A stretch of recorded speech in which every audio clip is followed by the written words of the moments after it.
Welcome back to part 8 of how to play Warhammer 40k 9th edition, the charge phase. In the last video we went over the attack sequence. This time we will return to the phases, looking at how units can enter engagement range with the charge phase. Topics covered will be unit activation order, how charges are made, charging over terrain, charging units that are flying, Overwatch, and heroic interventions.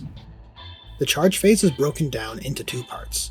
Charges, where units are activated one at a time to charge into enemy units entering their engagement range. Once all the desired charges are made, it's time for the heroic intervention step, where the enemy player activates units one at a time to perform heroic interventions. Charging with a unit begins by selecting a unit that is eligible to charge. A unit is eligible if they are within 12 inches of an enemy unit. At the start of the charge phase, they are not already within engagement range of any enemy units, if they have not already declared or attempted to charge this charge phase, and they must not have advanced or fallen back in their previous movement phase. Once an eligible unit has been selected to charge, it is time to declare one or more unit as the target of its charge. Units can only be the target of a charge if they are within 12 inches of the charging unit, but they do not need to be visible. With everything declared, the charging unit can make its charge test. The charge test is made by rolling 2d6. The result is the maximum number of inches the charging unit can be moved if the charge was considered successful. For the charge roll to be deemed successful, it must be great enough to move the charging unit within engagement range of every charge target, 1 inch horizontal and 5 inches vertical. So if the captain were further away, if the demonettes declare both the captain and the intercessor squad as charge targets, and the result is insufficient to reach the captain, but enough to reach the intercessors, the charge is still a failure. It must be able to move so that it does not enter engagement range of units that were not declared as a target of the charge. So if there was an aggressor squad positioned here, and the demonettes only declared a charge against the intercessors, they would have to make their charge while not moving within engagement range of the aggressors, or ending their charge within their engagement range. A unit's charge roll must be able to meet the following criteria, and end its move in coherency, which for a unit of this size means every model must be within at least 2 inches horizontally and 5 inches vertically of at least 2 other models. To meet those ends, I need a result of at least a 6 on this charge roll. An 8-inch charge distance is more than enough in this case. Now the unit can move that many inches following the restrictions of the specified criteria.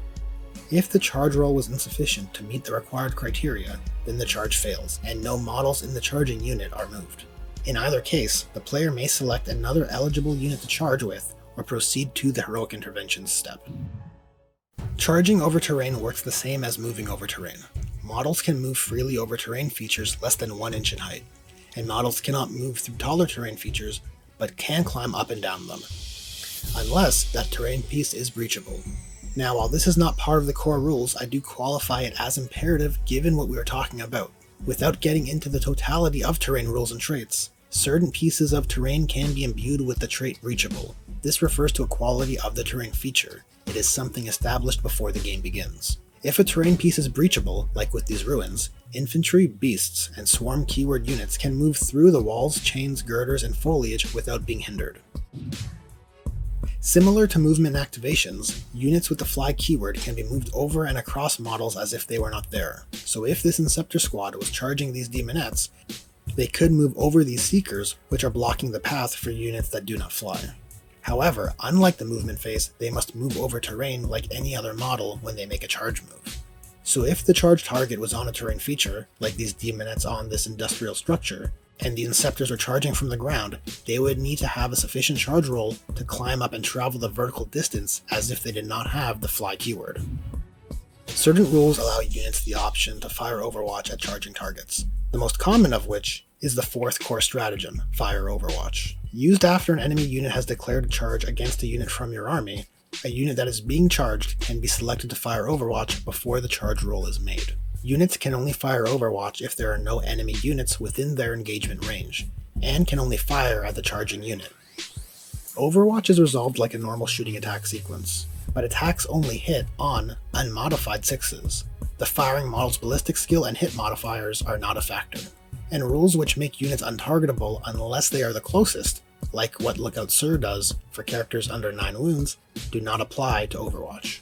In such circumstances, units with flamers like these aggressors are especially effective for Overwatch, due to their auto-hitting weapons, and charging through a breachable terrain which obscures line of sight would deny these aggressors the option to fire their especially accurate Overwatch, since, like with normal shooting attacks, Overwatch requires the target to be visible.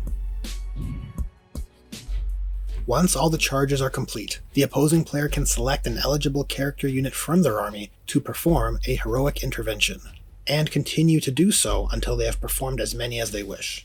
If the opposing player has no eligible units, the charge phase ends. A character is considered eligible if they are not within engagement range of any enemy units, but is within 3 inches horizontally and 5 inches vertically of enemy units, and has not performed a heroic intervention this charge phase.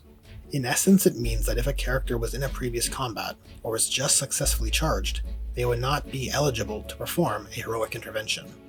Looking at our previous example, the Demonettes ended their charge with the Intercessors in such a way for the captain to be within 3 inches horizontally and 5 inches vertically, so he qualifies as eligible. When a model performs a heroic intervention, it can move up to 3 inches, and must finish its move closer to the closest enemy model, and of course finish the move in coherency. Should this captain perform a heroic intervention, he must end the move closer to this Demonette, the closest one to him from his starting position. But he only has to end closer. In this way, the captain did not move as close as he could to that initial model, but he still ended his heroic intervention closer than he was initially, maximizing where he is trying to go should he want to move towards a specific target. And that brings this video on the charge phase to its end. In the next video we will take a look at the fight phase. If you enjoyed this video or found it useful, give it a like, and if you want to help this channel grow, please subscribe. And if you have any questions, ask away. And with that, I will hope to see you guys in the next one.